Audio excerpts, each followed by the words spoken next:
এই দুনিয়াতে যত মুসলমান আছে সমস্ত মুসলমান ভাই ভাই, যত মুসলমান আছে সমস্ত মুসলমান ভাই ভাই। কাজেই এক মুসলমান আর এক মুসলমানকে দেখলে সালাম দিতে হয়, এটা ইসলামের নিয়ম, ইসলামের বিধান। এক মুসলমানকে দেখলে আর এক মুসলমানকে দেখলে সালাম দিতে হয়। সালাম দেওয়াটা সুন্নত, সালাম নেওয়াটা হলো ওয়াজিব।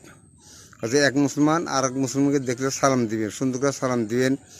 সালাম দিলে মহব্বত বাড়ে, সালাম দিলে কোনো শত্রুতা থাকে না।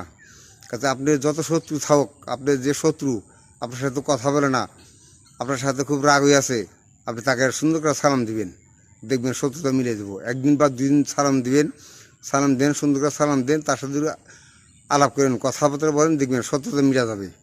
কাজে এক মুসলমান আর এক মুসলমানকে দেখলে ভাই সালাম দিতে হয়, এটা ইসলামের বিধান। যদি মুসলমান হয়ে থাকেন তাহলে এক মুসলমান এক মুসলমানকে দেখে সালাম দিবেন। আমরা মুসলমান সব ভাই ভাই, আমরা সব মুসলমান ভাই ভাই। আমাদের মনে যদি কোনো হিংসা না থাকে, কোনো হিংসা করা যাবে না ভাই। এক মুসলমান আর এক মুসলমান দেখলে সুন্দর করে সালাম দিবেন, সালাম বিনিময় করবেন। সালাম বিনিময় করলে দেখেন কোনো শত্রুতা থাকবে না।